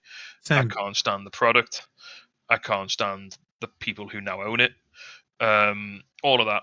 So I'm never going to watch them. If AEW does enough to put me off wrestling, I'll just simply stop watching wrestling. Or I'll go and watch my local indies, or I'll go and watch Mystery Wrestling, or I'll go and watch New Japan or whatever. But looking back, I was so happy when AEW started, because it was like, here's something I can really invest in. And I think this is why AEW gets treated differently, because we saw it, the first ever episode of Dynamite, the first ever pay-per-view, the first ever champion, the first ever title match. And we have these like rose-tinted memories of 2019 when this all kicked off. It probably wasn't as good as we all remember it. It's fair. It probably wasn't. Remember the Dark Order with the fake punches? Remember whatever the hell Cody was doing for the first 18 months? Yeah. It wasn't good stuff. Yeah.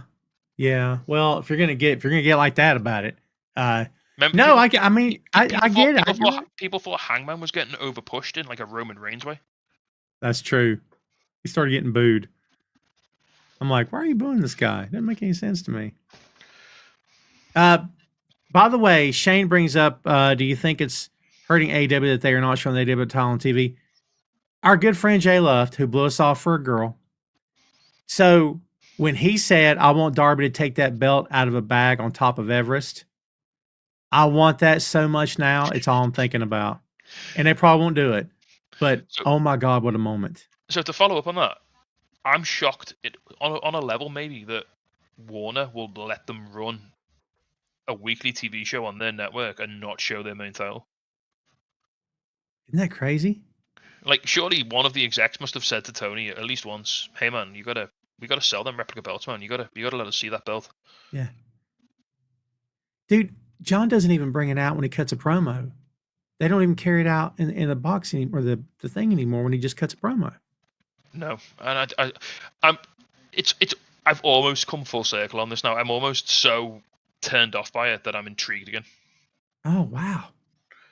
Because now it's like it's gone from I'm really interested to see where this is going to okay, this is getting a bit stale and I'm a bit bored. To now I just want to see I want to see what sort of brass tacks they've got to do this booking. Yeah, do they have it in them to? Yeah. Are they going to go all in? Are they, pun intended, are they going to commit to this? Are they going to make me hate this product for shoot and then turn it around? Yeah. How far are they willing to go? You know, years ago when I wrote for Bleacher, I covered Monday Night Raw every week, and it was during the John and Randy era, and it was always, John can't work, John, blah blah, 5 moves, blah blah. And look, I'm gonna be straight with you. I was one of those writers. I was like, God, I'm tired of this, blah blah blah. And then people online started saying things like, John should be fired. They should fire him. Let's fire. And at some point, I was like, okay, you people have lost your minds. He is their top guy. What do you mean? What? And so then I've forced myself to pull back and be honest and take a real look at what I was watching and say, okay, John's not going anywhere. He's their guy. So let's try to make sense of this. So then I started rationalizing for myself because what you said about the Death Riders rang a bell here for me. If it's not going away, let me try to rationalize it. What is working about it? What could possibly happen that would make it better? And if it's not going anywhere, let me see if I can understand what it is they're trying to accomplish. So with John, it was always, okay, it's not going anywhere. And then I would see clips of AEW and go, he can wrestle. Did you guys see that? And then it became that factored into my thinking. And I'm like, wait a minute.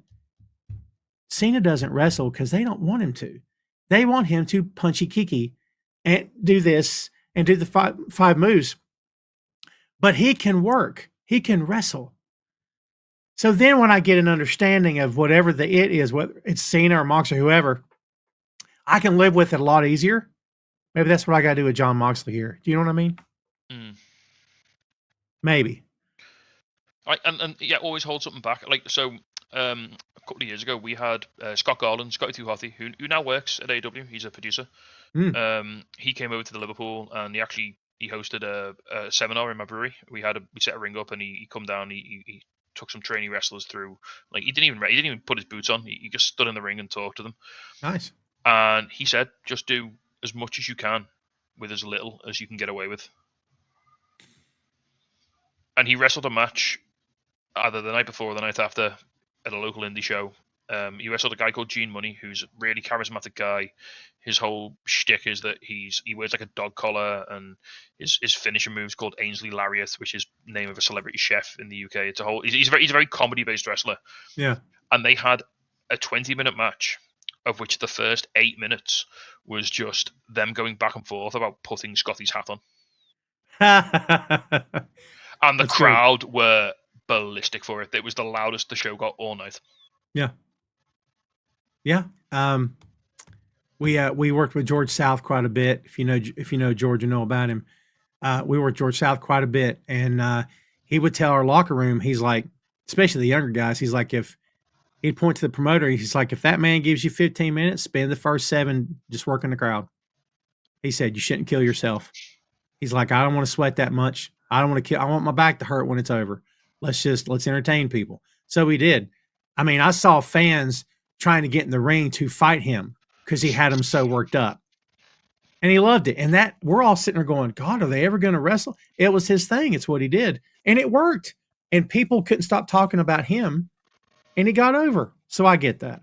And is this not the antithesis of what we talked about earlier with the sort of never-ending escalation of spectacle? It's true. And is this a sort of, and this is all, I think since its inception, this has always been not a weakness of AEW, but certainly a quirk of it, is that it's always been a broad church of wrestling. It's always been a place where you can do any style. And are we getting to a point now where we've got guys on the roster like Kenny, like Ospreay, who are all about the work rate, all about doing the most they can all the time. And then you've got guys, I think Moxley really is trying to put the brakes on sometimes and be like, no, I want it to breathe. I want people to feel things. Yeah. I want to do more with less. You're trying to rationalize it in real time, and I'm with you. I'm trying my best here, man. I really am. No, I appreciate the effort, because look, if we're going to continue watching, and I mean everybody, instead of just getting frustrated about it, find a way to rationalize it. I think that makes a lot of sense. I will say that in this match, I love Swerve, and I thought he and John did fine, but Swerve couldn't get color. And Buddy, I'll bet he was not happy at the end of this match. When it doesn't work, it's the most frustrating thing for them. And John kept going, trying to bust him open the hard way by biting him. And at some point, I'm like, John, stop. It's not working. I'm like, someone go to the back, get this man a blade. What is going on out here? Man alive. So, is John's stuff too much, by the way, the blood and guts? Or do you think no. it's no? Bring it up. No. I mean, because again, it's this sort of false narrative. It's this sort of bad faith argument that people who don't watch the product or who don't watch AEW will say, "Oh, Moxie just bleeds all the time. All he's got is blood." Yeah, and he hasn't bled an awful lot in the last 6 to 8 months. Like since he's been champion, I think there was maybe a time like when he was really doing a lot of the GCW shows and he was really in his deathmatch era and he was really enjoying it, because I think he goes through phases of like really wanting to like get out there and just bleed. Moxie's if you ever read his book, Moxie's a weird guy. He's a fantastic mind, but he's an odd person. Yeah, it's a good book. There's a whole chapter about how he got annoyed at a sandwich. Yes, that's a good thing. No, yeah, I get it. The bread has to be, it can't be this kind of bread. The ratio's off. Yeah, that's great. So I think Moxie gets into like phases. I think Moxie's he's a great wrestler mind. He's also a very absorbent person. I think he takes influences very easily. And you can see that throughout his sort of whole career and the sort of eras he's been through. And he will go through phases where he will maybe bleed a little too much, but when he knows he needs to present himself as a company champion, as a strong figurehead in the company. I mean, you can say what you want about the interferences. We'll talk about that in a second. But he holds back on the blood and he makes it mean more. Like, I mean, he took the most hellacious spot a few weeks ago, which genuinely upset me to watch. Like, I saw the man's skin like tear off his body. Yeah. Like, there's about 3 people in the world of professional wrestling who'll take that, and only one of them works for a major company, and it's Jon Moxley. I'm not taking that. That's crazy.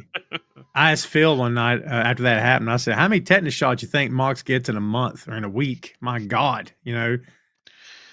crazy. Like he just calls a doctor like, "John, oh, is it tetanus? All right, yeah, cool. You can come in." Like they're already ready. They know why he's calling. You know what I mean? Yeah. Well, look, let's talk about the interference. The Young Bucks are back, kids. They both look like, I don't know what they look like. I don't know. In my opinion, them as heels is tired, and I don't know why we're still doing it. I'm not saying they should have come back as heroes or anything, but I didn't really get this. and it felt kind of forced. What's your take on this? You talk about the Young Bucks. Yes. Yeah. Okay. So again, slight disclaimer. I'll feed this back in. I didn't actually watch this main event. I've seen all the big moments. I went to bed because it was 4:30 in the morning and I had to be up at 9. I had to go to work and I wanted some sleep. And you know what? Nothing about what I heard about the match has compelled me to go back and watch it. And you know what? That's fine. You don't have to. Wrestling's not. Well, you're never going to complete professional wrestling. You're never going to watch all of it. If something doesn't make you happy and it's not what you want to watch, just don't watch it. You don't have to. It's not absolute. You don't have to either be the biggest fan of a company of all time or never watch it again. There's layers, and there's you can just go, oh, this Moxie angle's not doing it for me, so I'll watch the Kenny match and I'll just turn the TV off. That's fine. Right, yeah. You can do that. You have that power. Sure. If something's not bringing you joy, don't engage with it. You don't have to. You don't have to hate watch things. This is 2025. Everything's available online forever. So pick and choose. The world's a buffet. You don't go to a buffet and force down a bowl of salad that you hate just because it's there. Eat the salad because it's good for you, not because you have to. Yeah. But anyway, so I did see all the bits and bobs. I will say I do understand people's frustrations with it. I like it from a slightly different. So the Bucks came out on Dynamite and said they did it for Hangman, so that fascinates me on a level because there's a real chance now because Hangman's on the verge of emerging from this like hellacious darkness he's been in for like the past 18 months. There's like a real chance of him and Swerve coming to some sort of understanding. Like there was that, we talked about it last week, there was that moment when Swerve admitted he was at fault for breaking into Hangman's house. Yes. And that sort of put Hangman down a path where he might eventually possibly come out of the darkness and accept that, not be an awful person. Now the Bucks coming back, they still think he's that person he was when they last saw him, like a year ago or whenever it was. And I think it's fascinating that they could inadvertently derail his sort of metamorphosis back into a decent human being. For utterly and there'll be some. It's the book, so there'll be some utterly selfish reasons of whatnot. And I think there's still a bit to explain on that, and I think that maybe they do need to show us. I think you made a really good point last week, Tom, when you said the overbooking of the interference in the Moxley matches is a huge issue, and I think that absolutely was solidified at Dynasty. If this was the first time there'd been interference in the John Moxley title match, it would have felt absolutely massive. If Moxley had just won all his matches without the Death Riders getting involved, without Marina getting involved, and then all of a sudden he can't beat Swerve, so the Bucks come out and the Bucks win it for him, that's huge. As it is, the next guys in a lineup of goons that run in and interfere in John Moxley matches. Yeah, I don't get that. I don't understand. I mean, I guess to lay the groundwork for Hangman. I mean, are we going to get Hangman and Swerve versus the Young Bucks? I mean, maybe. Is that... Yeah, possibly. But then, I don't know, because I feel like there's so much money and there's so much interest in Hangman versus Swerve for the title at some point. Like, because they've done horrible things to each other. Horrible things. And we want to see that. Like, the hatred, like those guys. I always say Hangman can do more with his face to sell a storyline and a mood than most other wrestlers can do with their entire bodies and their voices. Like if you go back and you watch the end of the cage match, it's so beautiful. Hangman walks down the ramp and then he goes back, he turns around to like maybe go and check. Like you can see on his face, he like wants to check at Swerve to make sure he's okay because he's just really hurt him.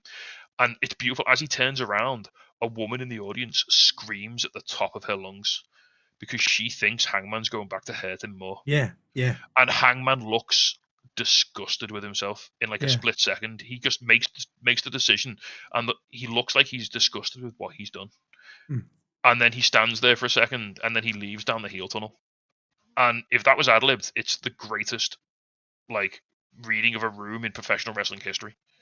Yeah, because he even looked at the tunnels for a second. I could be getting that confused with another spot where he does. the He heel looks tunnel. and he's like he basically realizes I'm a bad person now. This is who I've become. Yeah. I mean, I've been saying for a year now, and I said it last week. We have seen the needle move in the other direction with Swerve, because I think they want him to no longer be, I'll say edgy, but I don't mean that's going to cripple his character. I just don't think they want him to have that viciousness, because they want him to be the top face. And look, dude, if you're going to have a guy as great as Swerve is, at world title level, don't know that he can or should be vicious when your champion is John Moxley. Like, there should be, when you look at Swerve, say, all right, he can be dangerous, but he's the good guy. Like, I think that's important. You know what I mean? So I think him admitting that he knew he took it too far, and Nana trying to tell Paige on Wednesday night, hey, I just wanted to say, I've never told you, but I regret. And then Paige cut him off. We need Nana and Swerve to be the good guys. I think it's important right now. I think it's especially important because Swerve is possibly the most media-savvy star that AEW has. He can do anything. He can go on local news. He can go on radio. He can go on like an underground podcast. He can go into the rap world. Yep. He can exist in any way. He can exist in any spectrum you want him to. If you want him to throw out the first pitch, you want him to go on CNN. You want him to go on, you want him to do a hangout with West Side Gun. He can do any of that, and you need to present him, like you say, he needs to be not squeaky clean, but he needs to have like a resolution of his character where he admits and like he sort of fixes his faults almost. You know what I mean? Mm-hmm. Fernando says Stone Cold was still vicious. I don't know what you mean though. We're not talking about Swerve as world champion. We're talking about Swerve as the good guy. I mean, Swerve as world champion, he gets that belt back, all bets are off. Because I think anything could happen at that point. But I think as long as Mox has that world title, in my opinion, Mox needs to be the guy. Like I said this 2 weeks ago on the show here, is that, in my opinion, where they may have faltered a bit with this angle, to me, is when one of the talent puts John Moxley's name in his mouth, that guy gets laid out. It shouldn't even be talked. It shouldn't even be a question. MJF should have got laid out. Everybody that says the champ's name, lay him out. Because that's who Mox is with his gang. But every time that doesn't happen, which I think this goes, not to get off on a rant, I think when people get frustrated with the Death Riders thing, that plays into it. It's like, wait a minute, you're a killer. Your guys are killers. You're evil. No holds barred. Did you know this guy over here is talking smack about you? You just going to let that go? The answer is yes. Because they don't want to do that. Because it's not the booking. You know what I mean? Don't forget this angle started with Moxley choking Bryan Danielson out and shoot like kayfabe ending his career. Yes. Absolutely. This started with Moxley taking Bryan Danielson away from us forever. Yeah. And now, like you say, now MJF can just go out there and talk about how he's waiting to get his title back. Yeah. Yeah, the Triple B, which by the way, it's not, but it's okay. It's fun. Kids, before we get out of here, because it's pretty late here for Big Tasty, let's open the floor. If anybody's got any comments, questions, thoughts, words of wisdom they want to throw out. All ears. Chad Too Bad says, of you, Big Tasty, what you think of Swerve bringing up Booker T at the end of the show? I'll let you talk. Go ahead. Oh man, I mean, I'm the whitest man in the world, so I ain't gonna try and speak to what issues Swerve might have with Booker T. Yeah. I mean, he's able to say whatever he wants. If he has an issue with Booker T, then he's allowed to express that issue. If Booker T has an issue with Swerve, he's allowed to express an issue with Swerve. I always get a little cringy when people put other people's names in their mouths, and But hey, Swerve knows. I think Swerve, like you said, I think Swerve's quite media savvy. I think he sort of knows where the line is. He knows how to get right up to that line. Yeah, I the stuff that, look, here's what I'll say. Booker has defended that company for years against all kinds of attacks. A lot of them justified. He's defended the booking between him and Triple H, where Triple H he was a racist to him on live TV, and he said it was fine. I'm like, it ain't fine. You got beat. If you had won, maybe it's okay then. It's still not okay. But like, Booker ain't changing, man. He's in the bag for that company. Him and Bubba both, my God, the amount of times those guys defend WWE. I'm like, It's okay to disagree with what the company does sometimes. My God, it doesn't mean you hate them. They're still going to pay you. It's fine. They're still going to pay you, right? Is that the problem? Chad also said, "Do you see where Hook puked twice during Wednesday's match?" I didn't see that. So apparently it was after, because he got the neutralizer on the chair, didn't he? At the end of the match. Yeah, Was it there? Maybe, I don't know. People say, was he concussed? Was that like a concussion symptom, or I mean, he got dropped on his stomach on a chair. Maybe was it? I mean, I think he's been like pulled off the show this week or something. Maybe, hopefully, he's not hurt too bad. Interesting. Interesting. Yeah, I didn't see that. I kind of felt like he was just selling at the end, because when they went to help him up, he got right up. You know what I mean? He didn't hesitate. When they helped him stand, he was straight up to his feet, which kind of told me, okay, he's selling. He's probably okay, but maybe he wasn't. Maria asked about Sting inducting Lex in the Hall of Fame. Has that changed? Is he not? Because to me, I don't know who else would do it. I think it only makes sense. I think it'll happen. I'd love it to happen with Sting wearing a big old AEW shirt as he did it. Ooh. Wouldn't that be great? But I think if nothing else, I think Tony has enough respect for Sting that if Sting asked him, he would allow it to happen. Dude, yeah. Well, I think one phone call is enough, which I say that, but I'm sure attorneys have to be involved and you got to sign something and, but still, let the guy put his friend in. My goodness. Yeah, Chad's pointed out Hook's out for sure. Yeah. Oh, there you Tony said Sting is not asked. Ooh, okay. I think if Sting asks, it's an easy yes. But if it's a corporate email, maybe that's a little easier to just keep in the inbox and not reply. I guess Flair could do it. I guess maybe JJ Dillon could do it. I guess maybe, I don't know. It seems like Sting's the right person to do it.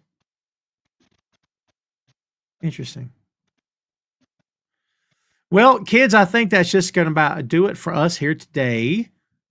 And before we get out of here there, Big Tasty, thanks again for coming on the show. And if you'd like to tell the kids where you are on the internets before we get out of here today. Yeah, I mean, I don't tend to spend a lot of time on social media these days because, well, it's just a hot garbage fire. But you can always find the podcast. That's much more important. Listen to our podcast, the Untitled Wrestling Podcast. We're available wherever you find your podcasts. You'll catch us on Tom's main event every now and then. You'll catch maybe me and Jay on an upcoming project. Who knows? So you can always find us here or in Tom's orbit, I think is the way to describe it. If you want to, just hang out, talk some wrestling, watch me say bad things about WWE, check out our Discord. You can find it online, Untitled Wrestling Podcast Discord. Me and Jay just post a lot of memes in there. We talk about video games a lot. I talk about soccer for you guys. Speaking of which, Mohamed Salah, best player in the world, signed a new contract for Liverpool today. Love that. Big day for me. Been enjoying that. Big day in the city. Yeah. So Liverpool is your team, eh? Oh man, yeah, absolutely. Yeah, I hear you. All right, man. Well, look, thanks again for coming on, dude. Oh, Tom, thank you for having me. Anytime. I mean, I said anytime, and then you dragged me on 2 weeks in a row. So maybe I'll stop saying that. I swear, I think Jay did like 5 Fridays in a row at one point last year. He just kept. He's like, I don't have anything to do, and I'm like, come on the show. It's fine. Yeah, it's crazy. All right, man. Hang loose. Thanks again, man.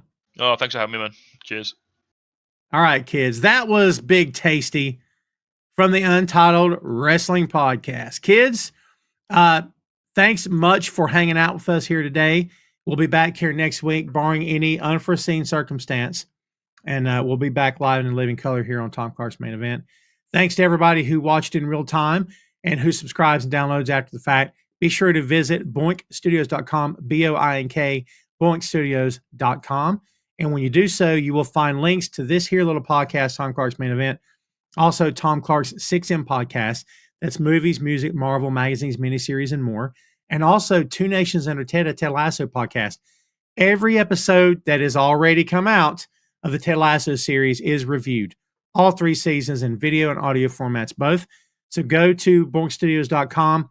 You can take the links to the respective social media and podcast platforms, and also to the YouTube at Boink Studios. Go follow us there. Check out all the shows. And as Tasty teased, there is a brand new show on the way more to come on that very soon. We'll be ready to reveal artwork. We're going to drop a teaser of the show and kind of whet your guys' appetites for it. And hopefully you will enjoy it. And I can't wait to get started because I'm sure it's going to be a blast to do. So, kids, that's all we've got for you. Thanks so much again for hanging out as always. We appreciate you very much. Everybody have a great weekend, okay? And we will see you next week. Thanks again, folks, for following. Stay tuned. We'll see you later.